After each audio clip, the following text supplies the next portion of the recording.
Have you felt it? That kind of subtle but really undeniable shift in the air around AI? Well, today we're doing a vibe check to figure out why everything suddenly feels so different, so much more powerful. Let's dive in. And it's this feeling, right? This question that a lot of us have, even if we can't exactly put it into words. It feels like one minute, AI was this fun toy you could use to write a goofy poem, and then boom. The next day, it's this incredibly serious tool that just feels different.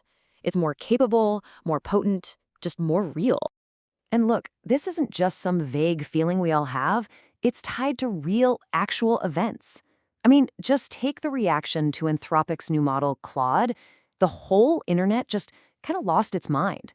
And it wasn't just developers who were freaking out, it was this collective whoa moment where everyone realized something huge had just dropped. And that reaction, that's really the heart of what we're talking about today.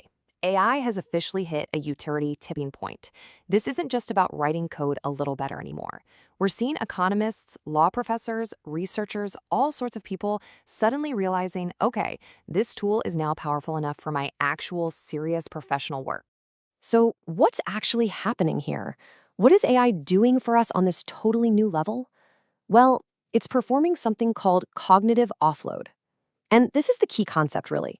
It's all about outsourcing the mental grunt work, the low-level stuff, to a machine, which frees you up to focus your brain on the big picture, on the strategy. And this idea, it actually comes from a really cool place, designing jet fighters. Think about it. A pilot pulling Gs, making split-second life-or-death decisions that can't be bogged down with flipping a bunch of minor switches. The machine has to handle the details so the human can handle the strategy. Your attention, your focus, that's the scarce resource AI is here to protect. So, what this means for you, for me, for all of us, is that our actual role at work is fundamentally changing. We're shifting from being the person who does every single little step to being the manager who just says, here's the goal, and then delegates the execution to the AI. You're not just the worker anymore. You're the manager of a very smart assistant. Okay, so we've got this incredible new utility, but why does it feel like it's happening all at once? Like everyone is discovering this at the exact same time? Well, it turns out there are two really powerful forces at play here. This quote just absolutely nails the first dynamic.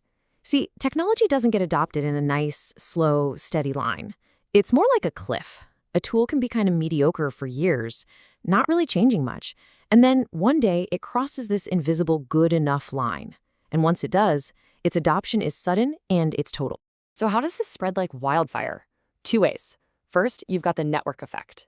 Think about cars replacing horses. Once cars got good enough, the entire system changed to support them. We built roads, gas stations, the whole shebang. They became the default. Second, there's the spillover effect. This is when a tool built for one job, like helping developers code, suddenly spills over and becomes absolutely essential for something totally different, like legal or economic research. And with AI, both are happening right now, at the same time. But okay, if this change is so massive and happening so fast, why are we so bad at seeing it coming? And this brings us to the human side of the equation, and a really critical bug in our own operating system. It boils down to something called normality bias. Basically, our brains are hardwired to assume that tomorrow is going to be a lot like today. We instinctively take how things are right now and just project that into the future. And that makes us terrible at understanding the true speed of exponential change. And the crazy thing is, this isn't some bug in our brains. It's actually a feature. It kept our ancestors alive. It didn't make sense for them to waste energy worrying about things they couldn't possibly build. But today, in an age of exponential tech, this super helpful trait has become a major liability. It leaves us constantly unprepared. Just look at this real-world example from coding. It's wild. At the start of 2025, maybe 30% of code was AI-assisted. By the middle of the year, that jumped to 50%. And now, for most developers, it's 90%, 900. That leap happened in about a year. We all knew AI code generation would get better, but our normality bias just didn't let us grasp how fast better would actually get here. And this brings us to a really, really crucial point. Even when we try to predict what's next, we're still stuck in that bias. You hear people say, oh, the next big job will be validating AI's output. But that's just projecting today's problem on tomorrow. It assumes the person checking the work still needs to be a person. All right, so if our own predictions are kind of trapped in the present, what does all this actually mean? Where is this train headed? Well, here's the stark reality of it. The job AI validator basically didn't exist a year ago. And you know what? A year from now, it'll probably be gone too. Because the task of checking the AI's work is just going to be given to another AI. The entire life cycle of a job is getting compressed dramatically. And really, if there's one big thing to take away from this whole vibe check, it's this.